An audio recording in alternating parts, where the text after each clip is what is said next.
ফরিদপুর শহরের পৌর সুপারমার্কেটের দোকান বরাদ্দের অনিয়মের প্রতিবাদে সংবাদ সম্মেলন অনুষ্ঠিত হয়েছে। বিস্তারিত দেখুন ফরিদপুর জেলা প্রতিনিধি মাহবুব পিয়ারের প্রতিবেদনে। রবিবার সকাল 11টার সময় ফরিদপুর প্রেস ক্লাবের সম্মেলন কক্ষে এই সংবাদ সম্মেলন অনুষ্ঠিত হয়েছে।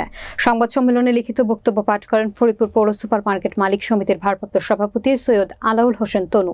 এ সময় তিনি বলেন, ফরিদপুর পৌরসভা কর্তৃক ফরিদপুর পৌর সুপার মার্কেটের দোকান বরাদ্দে ব্যাপক অনিয়ম হয়েছে।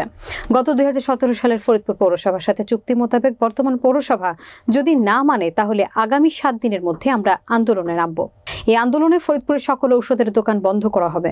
যারা সকলের সামনে সম্পাদিত চুক্তিতে মিথ্যা ভিত্তিহীন, অগ্রহণযোগ্য এবং আমলাতান্ত্রিক জটিলতার বলে মিথ্যাচার করছে, যারা বর্তমান বৈষম্যহীন সরকারকে ফরিদপুরবাসীর সামনে কলঙ্কিত এবং প্রতিপক্ষ হিসেবে দাঁড় করানোর চেষ্টা করছে, এইসব অপকর্মের সাথে জড়িত তাদেরকে অবিলম্বে ফরিদপুর থেকে অবাঞ্ছিত ঘোষণা করা হবে।